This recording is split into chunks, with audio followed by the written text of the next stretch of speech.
The content presented in this video is intended solely for educational and informational purposes only. It should not be considered as financial advice or a recommendation to trade or invest. All data, charts, images and financial information used in this video are based on historical research and analysis for education and illustration purposes only and do not guarantee any future profits or outcomes. Viewers are advised to conduct their own research before making an investment or trading decision.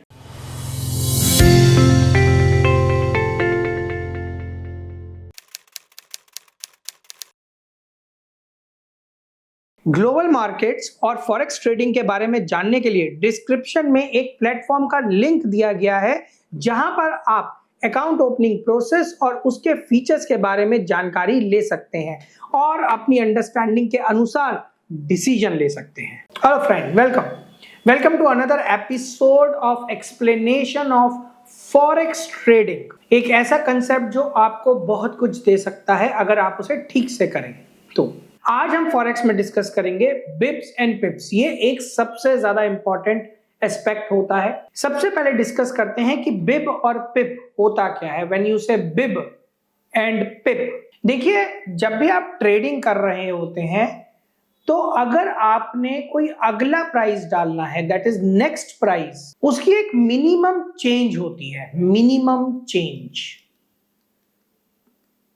तो वो जो minimum change होता है उसे बोला जाता है bid और पिप। जैसे आप कभी कोई शेयर्स बाय करते हैं तो शेयर्स में मिनिमम चेंज होता है 1 सेंट या 1 स्टर्लिंग या समथिंग लाइक दैट। मतलब मिनिमम अपग्रेडेशन जो आपको उसमें देना पड़ता है, ठीक है ना, उसे हम बोलते हैं बिब और पिप। जैसे अगर मैं इंडियन कंटेक्स्ट में बात करता हूं, और मैंने आपको यह बात पहले भी समझाई थी, 100 पैसा इज इक्वल टू 1 रुपी, या 100 sterlings is equal to 1 pound, and 100 cents is equal to $1। अब आप जब कोई शेयर खरीदने जा रहे हैं या कुछ भी खरीदने जा रहे हैं तो कोई बायर, लेट सपोज, खरीदना चाहता है 100.1 डॉलर्स पे, दैट इज $100.10 पर वो उसे खरीदना चाहता है, but seller is willing to sell it at $100.15। तो यहां पर एक मिसमैच है 0.05 सेंट्स का, जिसकी वजह से इन दोनों के ट्रेड्स एग्जीक्यूट नहीं हो पा रहे हैं। अब ये आदमी थोड़ा सा रेट बढ़ाना चाहता है, तो ये मिनिमम कितना रेट इंक्रीमेंट कर सकता है? तो यहां पर इसका आंसर है 0.01 सेंट्स। तो वो अगला रेट क्या डाल सकता है फॉर अ बायर? वो डाल सकता है 100.11 सेंट्स। तो यहां पर वो 0.01 का मिनिमम इंक्रीमेंट करेगा हर बार। So that is known as a pip और अ पिप। यानी कि अगर आप खरीद रहे हैं या बेच रहे हैं तो आपका अगला बेस्ट प्राइस क्या हो सकता है और उसमें मिनिमम राइज या मिनिमम फॉल क्या आएगा, उसे बोला जाता है बिब और पिप। मिनिमम राइज या मिनिमम फॉल। तो depending from the product to product, system to system, ये बिब और पिप अलग अलग होते हैं, अलग अलग प्रोडक्ट्स के हिसाब से, अलग अलग कंट्रीज के हिसाब से। बट फॉरेक्स एक ऐसा सेगमेंट है जहां मैं आपको फिर से ये इटरेट करना चाहता हूं। फॉरेक्स एक ऐसा सेगमेंट है जहां पर ये फिक्स्ड होता है वर्ल्ड वाइड, मतलब ये फिक्स्ड होता है world wide in case of forex. तो ये बहुत अच्छी बात होती है इन केस ऑफ फॉरेक्स। तो हम फॉरेक्स को थोड़ा सा पहले समझते हैं। हम बेस करेंसी, टर्म करेंसी समझ चुके हैं। तो अगर मैं यूरो USD ट्रेड कर रहा हूं in forex, 1 euro is equal to 1.11 dollar, क्योंकि यहां यूरो बेस करेंसी है और डॉलर टर्म करेंसी। तो यहां पर 1 यूरो एक्वायर करने के लिए आपको $1.10 देने पड़ेंगे, $1.10। अब ये पूरी दुनिया में सेम चलता है। अब इसमें मिनिमम इंक्रीमेंट कैसे आता है पहले समझते हैं। यहां पर 1 यूरो, मैंने थोड़ा सा आपकी समझाने के लिए 1.1 लिखा, लेकिन ये होगा 1 1.1865 देन स्मॉल 4 ऐसे। तो जो आपका इंक्रीमेंटल वैल्यू होती है in this trading that can be as low as 0.00001, तो ये आप इतना कम इंक्रीमेंट कर सकते हैं। यानी कि अगला जो अगर आप मतलब मान लीजिए आप इस प्राइस पे नहीं खरीद पा रहे हैं तो आप अगला प्राइस जो बिड कर सकते हैं दैट इज 1.18655, फिर अगला 1.18656। लेकिन इस फिगर की चेंज को बिब और पिप नहीं बोला जाता, यहां पर मिनिमम इस फिगर को पिप और पिप बोला जाता है, यानी एक यूनिट। यानी यहां पर अगर 10 बार चेंज आ जाता है तो यहां एक यूनिट बदल जाती है। तो मेरा नेक्स्ट इंक्रीमेंटल वैल्यू क्या होगा, 1.1866 देन 1.1867। तो ये जो लास्ट छोटी सी फिगर आती है इसे जनरली कंसिडर नहीं किया जाता, और जो ये फोर्थ फिगर होती है that is the minimum increment you do, और इसे मैं सिखाऊंगा आपको आज MT5 के प्लेटफॉर्म से, which is the most preferred and the best platform considered for forex trading. Global markets और फॉरेक्स ट्रेडिंग के बारे में जानने के लिए डिस्क्रिप्शन में एक प्लेटफॉर्म का लिंक दिया गया है, जहां पर आप अकाउंट ओपनिंग प्रोसेस और उसके फीचर्स के बारे में जानकारी ले सकते हैं और अपनी अंडरस्टैंडिंग के अनुसार डिसीजन ले सकते हैं। तो चलते हैं अपने इस प्लेटफॉर्म पर। देखिए इस प्लेटफॉर्म पे सबसे पहले ये चार्ट्स लगे हुए हैं, आप इस छोड़ दीजिए, आप इस वैल्यू पे फिगर डाल सकते हैं अपनी। तो इस वैल्यू को थोड़ा बड़ा फॉर्मेट में देखते हैं ताकि आप लोगों को क्लियरेंस आए यहाँ पर। अब आप देखिए अलग अलग प्रोडक्ट्स लगे हुए हैं, लेकिन हमें कौन से प्रोडक्ट को फोकस करना है in order to learn, we'll focus on euro USD. ठीक है ना, ये बहुत अच्छा प्रोडक्ट होता है जिस पर हम अब आप देखिए यूएसडी के अगेंस्ट बहुत सारे प्रोडक्ट्स हैं। ठीक है ना, तो ये यहाँ पर बहुत सारे आपको करेंसीज मिल जाएंगी। ठीक है ना, अब अगर मैं देखूं तो सबसे अच्छे ट्रेडेड प्रोडक्ट्स कौन से होते हैं जिसमें लिक्विडिटी होती है, वो euro USD, GBP USD, USD that is USD to CHF which is आपका स्विट्जरलैंड, उसके अगेंस्ट इनमें बड़ी अच्छी लिक्विडिटी रहती है। तो इन सब प्रोडक्ट्स में बहुत अच्छा काम होता है, तो आप इधर काम कर सकते हैं जिनमें बहुत अच्छी लिक्विडिटी रहती है। फॉरेक्स में वैसे तो हर जगह लिक्विडिटी होती है, लेकिन these are the best liquid products considered worldwide for forex trading. तो आप इन पे बहुत अच्छी तरह काम कर सकते हैं। हम इसे लेकर चलते हैं विच इज यूरो यूएसडी। हम यूरो यूएसडी पे फोकस थे तो हम इसी से समझेंगे। अब समझिए यहाँ प्राइसेस बहुत तेजी से चेंज हो रहे हैं, बहुत ज्यादा तेजी से। तो आप देखिए यहाँ पर 1.1809 इज वेरी बिग, फिर यहाँ पर एक छोटा सा इंक्रीमेंटल वैल्यू है 0.1 समथिंग लाइक दैट, और यहाँ पर एक इसी जगह एक बायर प्राइस भी आ रहा है। Now this is the sellers price and this is the buyers price, यानी वो कह रहा है यहाँ पर सेल लिखा हुआ देख रहे हैं आप, तो सेल का मतलब है इस रेट पे आप इमीडिएटली बेच सकते हैं, इमीडिएट। तो this is the available buyer price, this is the available buyer's price, right? And this is the available seller price.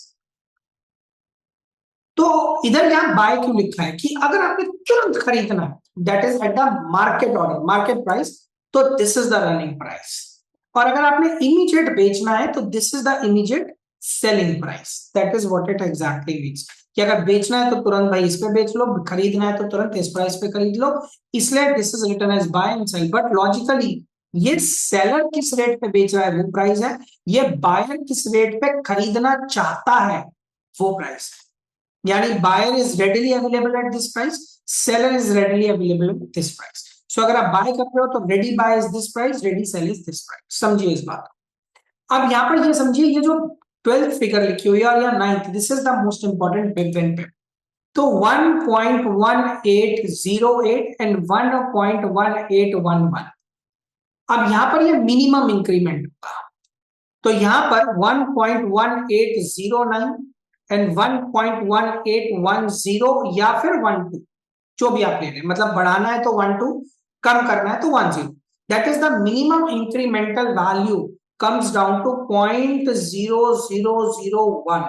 This is the most minimal increment value जिसे आप बिग और पिप करें, यानी कि अगर यहाँ बायर खड़ा है 1.1809 तो अगला ऑर्डर होगा 1.1809 तो 08 या 10।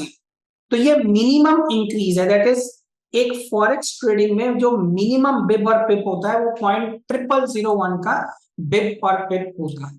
हर जगह ये देखिए, हर जगह everywhere this is the minimum that you will cater to. Minimum catering जो होती है वो इसी की होती है। ये यूएसडी जेपीवाई है, इसका प्रॉब्लम मैं समझा चुका था। तो ये सिक्कों में चल रहा है, लॉट साइज बहुत बड़ा है, तो मैं यूएसडी जेपीवाई आप लोगों को रेकमेंड नहीं करूंगा, लेकिन आप जेबी पे यूएसडी को देखिए, कितना प्यारा काम है इसमें, बहुत अच्छा काम होता है। USD CHF has very good liquidity, आप इधर काम कर सकते हैं, इतनी अच्छी अच्छी आपको लिक्विडिटीज मिल रही हैं, तो आप इन सब जगह काम कीजिए। You will find you can add unlimited products है। तो यहाँ पर ये नहीं है कि सिर्फ इतने ही लगेंगे, जैसा आप बहुत सारी करेंसी पेयर्स होती हैं, ऑस्ट्रेलियन डॉलर होते हैं, कैनेडियन डॉलर्स होते हैं, सब कुछ आप यहाँ पर लगा सकते हो। जैसे यूएसडी सीएडी यहाँ पर नहीं लगा हुआ है आई बिलीव, तो यूएसडी सीएडी भी यहाँ लगाया जा सकता है। इस पूरे सॉफ्टवेयर को कैसे यूज करना है ये मैं आगे चल के आप लोगों को सिखाऊंगा। अब अगर हमें ये समझ में आ गया कि मिनिमम इंक्रीमेंटल वैल्यू क्या होती है, तो अब हम ये समझने की पोजीशन में आ चुके हैं जो हमने प्रीवियस सेशन में लॉट साइजेस कंसिडर किए थे। प्रीवियस सेशन में जब हमने लॉट साइजेस को डिस्कस किया था आप लोगों से, तो उस स्टेप हम एक स्टेप आगे लेकर जाते हैं। हमने सबसे पहले माइक्रो या माइक्रा लॉट कंसिडर किया था, then we have the mini and then we have the standard. तो माइक्रा में 1000 यूनिट्स होते हैं ऑफ द बेस करेंसी, हमेशा बेस करेंसी से नापा जाता है। तो 1000 units of base currency, this is 10,000 units of base currency and this is 1 lakh units of base currency. इसका स्टैंडर्ड लॉट था 1 लॉट, इसका था 0.1 और इसका था 0.01। आई होप आपने उसको पूरी अच्छी तरह देख लिया होगा। अब आप समझिए कि मिनिमम इंक्रीमेंट या डिक्रीमेंट से आपको क्या फायदा या क्या नुकसान होता है एक पर्टिकुलर यूनिट पर ट्रेड करने में। तो अगर आपने यहाँ पर 1000 यूनिट की ट्रेड किया और 0.001 आपका इंक्रीमेंटल चेंज या आपका अगेंस्ट आता है, तो पहले पॉजिटिव की बात कर लेते हैं, तो ये आपका बेनिफिट हुआ पर पिप इंटू 1000, तो आपको पॉजिटिव मिला। तो 1000 इंटू 0.01 सॉरी 0.0001, तो आपको करीबन $0.1 का प्रॉफिट होगा। और इसी तरह का ये नेगेटिव है, 0.0001 आपको लॉस होता है इनटू द यूनिट ट्रेडेड, तो आपको -$0.1 का लॉस प्रॉफिट होगा। अगर आप इसे 0.02 कर लोगे तो 0.2 and so on.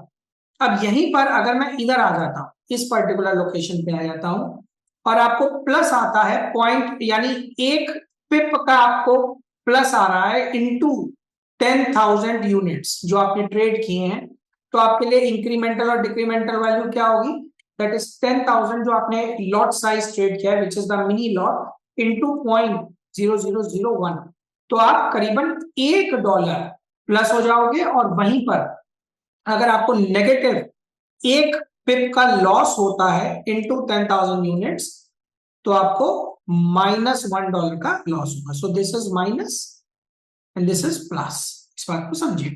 And finally अगर आप 1 लाख यूनिट्स ट्रेड कर रहे हो, तो अगर आप प्लस आते हो 1,000,001 यूनिट, यानी एक पिप का आपको फायदा होता है इनटू 1 लाख, तो आपको इधर $10 का प्रॉफिट होगा। और अगर आपको नुकसान हो रहा है, दैट इज -0.0001 पिप का आपको लॉस हो रहा है और आपका लॉट साइज स्टैंडर्ड है, तो 1 लाख यूनिट्स आपने बेस करेंसी के ट्रेड किए, तो आपको $10 का लॉस हो जाए। अब आपके इसके बीच में आप कितने भी यूनिट्स ट्रेड कर सकते हो, ये बात मैं आपको समझा सकता हूँ, क्योंकि लॉट साइज में मिनिमम इंक्रीमेंटल वैल्यू इज 0.01। जैसे आप प्राइस में मिनिमम इंक्रीमेंटल वैल्यू है 0.0001, ऐसे ही लॉट साइज में मिनिमम इंक्रीमेंटल वैल्यू है 0.01। तो आप 0.02, 0.03, 0.04 ऐसे करते हुए बढ़ सकते हो और 1 स्टैंडर्ड लॉट तक भी जा सकते हो, that is up to you. अब यहाँ यही समझिए कि यहाँ पर ये जो आप प्राइसेस देख रहे हैं, अब यहाँ पर आप ध्यान देंगे तो यहाँ आप अपनी वैल्यू डाल सकते हैं। देखिए अगर आप यहाँ फोकस करेंगे अपना थोड़ा सा इस जगह पर, इस पर्टिकुलर लोकेशन यहाँ, तो देखिए ये लॉट साइज की लोकेशन है और यहाँ में मिनिमम इंक्रीमेंट 0.02, तो ये था माइक्रा 0.01, 0.02, 0.03, 0.04 मिनिमम इंक्रीमेंटल वैल्यू। अब ये हो गया मिनी 0.1, लेकिन इसमें मिनिमम इंक्रीमेंटल वैल्यू क्या रही 0.01 की, एंड सो ऑन। आप अगर इसे बढ़ाते चले जाएंगे, अब अगर आप 0.5 आ गए जैसे मैंने यहाँ, तो आप 5,000 यूनिट, सॉरी इधर 50,000 यूनिट ऑफ बेस करेंसी को ट्रेड कर रहे हो एट दिस पर्टिकुलर प्राइस। आप यहाँ पर स्ट्रैटेजीज पूछ सकते हो, सिस्टम पूछ सकते हो, जो हम आगे समझाएंगे आपको, लेकिन सबसे पहले ये समझो कि आप कितने यूनिट्स और किस मिनिमम प्रॉफिट और लॉस पे ट्रेड कर रहे हैं। तो अगर आप 0.5 ट्रेड कर रहे हो एज अ लॉट साइज, तो आप 50,000 यूनिट्स ऑफ बेस करेंसी का ट्रेड कर रहे हो या कॉन्ट्रैक्ट कर रहे हो, बाय या sell it is up to you. और अगर इसी को मैं यहां पर बढ़ाते चला जाता हूं, तो आप देख सकते हैं कि ये 1 यूनिट पूरा 1 स्टैंडर्ड लॉट हो गया, which is 1 lakh worth of base currency traded. ये शुरू से यही था मेन। तो 1 standard lot that is 1 lakh units of base currency का कॉन्ट्रैक्ट हुआ है, बाय या सेल इट इज। तो इसी तरीके से पूरा फॉरेक्स मार्केट चलता है, except for where Japanese yen is involve, और उसका रीजन मैं आपको पिछले वीडियो में समझा चुका हूं। I've already taught you that. So now you have understood कि how things are actually moving, मतलब आप कितना कॉन्ट्रैक्ट ट्रेड कर रहे हैं।